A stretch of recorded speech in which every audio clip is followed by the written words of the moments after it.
Hi students, I hope you have a good day. This video is actually the second part of another video where we have been talking and describing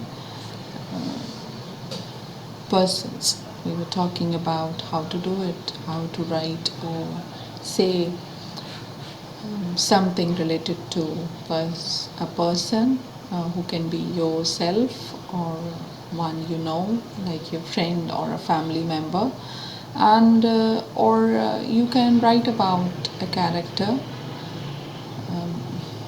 which is there in your story or some other story. So, person can be real or imaginary both. Let me remind you right now that in that video we have talked about the use of adjective and that you will follow the order in a sense. First you will describe your own opinion, then you talk about his physical features, and then the age and the origin, where does he belong to, and then you will lastly you will talk about the behavior which is expected from the person whom you're describing. So let's get started by describing a friend. So as you can see that I have selected a sentence, he is a good fellow. Now just think what we are trying to describe. Actually, we are trying to describe our own opinion about the person whose description is required. So you may start with a simple sentence like this, but it can have a variety depending upon the personality which we are describing. So he can be a good fellow or funny guy, a supportive friend, smart and intelligent. Okay, so you'll describe your own feeling, and if you're not sure about it, you can say, I think he's a good fellow, but you can join in, you can give some other detail too with it, not necessarily to be a simple sentence, but to begin with, a simple sentence is as natural as one can be. So what shall come next after it? It is to be his physical description. I have selected few information regarding his height and the body type and his hair. Remember in the last video we haven't talked about hair, but obviously there can be some other characteristics which you always can describe, and you can just share or search what adjectives are required to describe that particular characteristic. So with hair it can be wavy, long, short, brown, black or blonde, even any other which is there.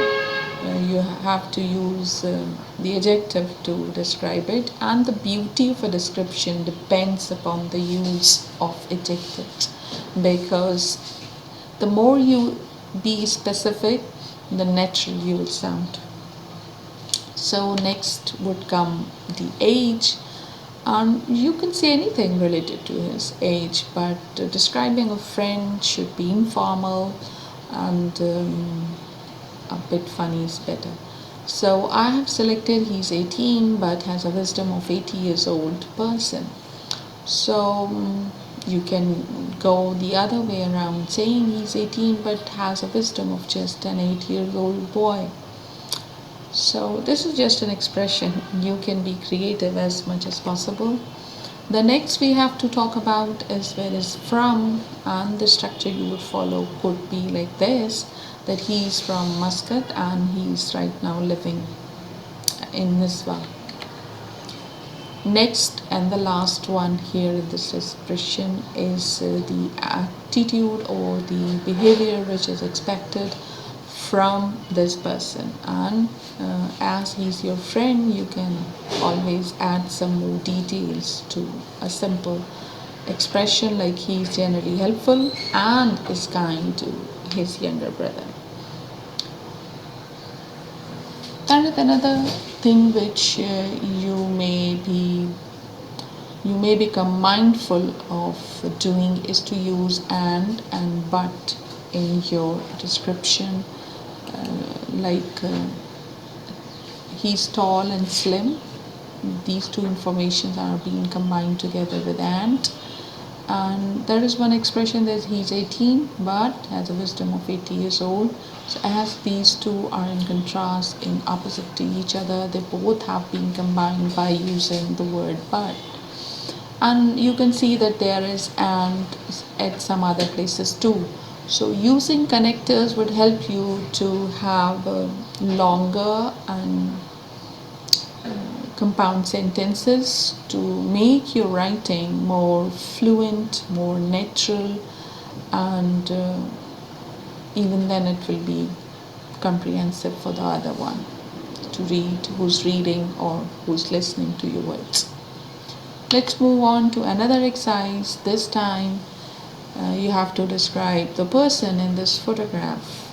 Now when we have to describe a stranger, a person we don't know, we look for the sign about his personality, about his age, about his physical appearance or behavior through the picture only. So here I see that he is sitting on the soil, or there are no buildings in his background.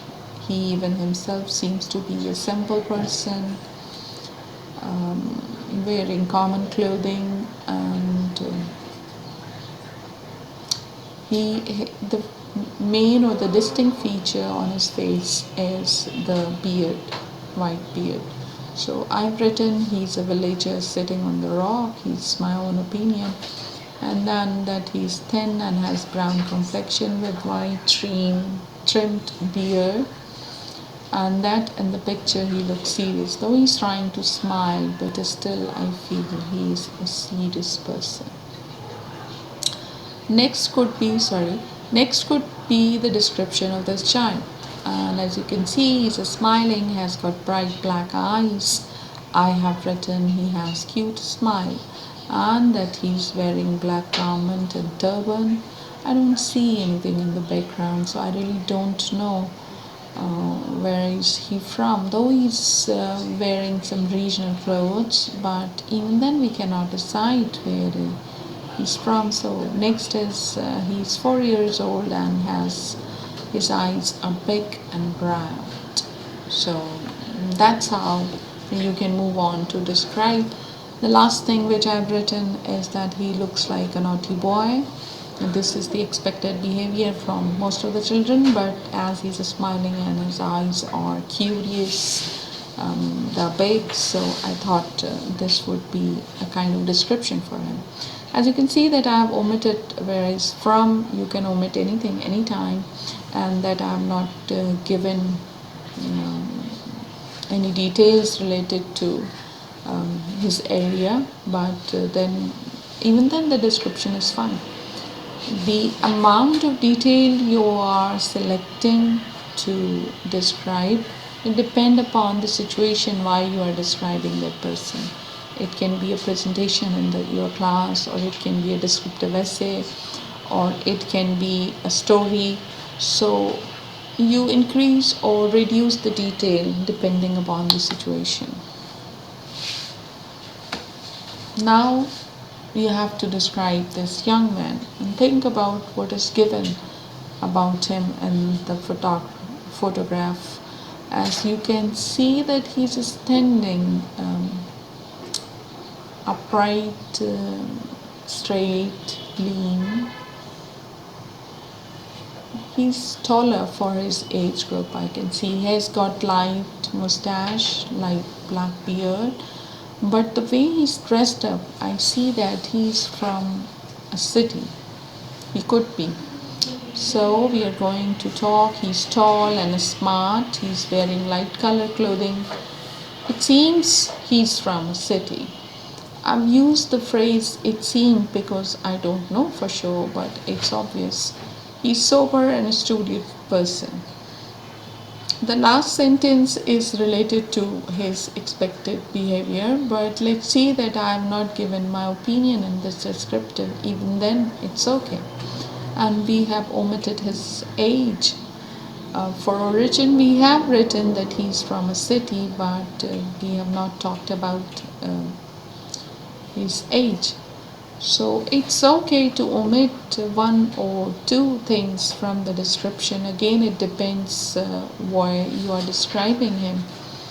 So let's see that we require more detail. If you're writing a descriptive essay, then you describe the whole scenario, the sounds, the smell, and the colors which are there in detail. And if you're writing a story, then obviously you have to give more examples for your readers to get involved into all those details, and they can feel what character is. Readers really don't like you to mention the exact quality, but you should give them hints through examples. So be careful. Why are you writing, or why are you describing the person? And that will give you a good idea what to describe.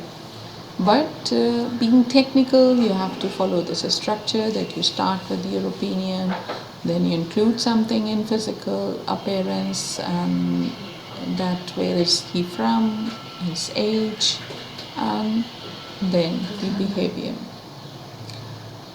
So that's it. Okay, students, thank you for listening, and try to follow these steps which are given in these two videos, and you will feel a bit at ease while describing or while writing the descriptive things. So that will help you.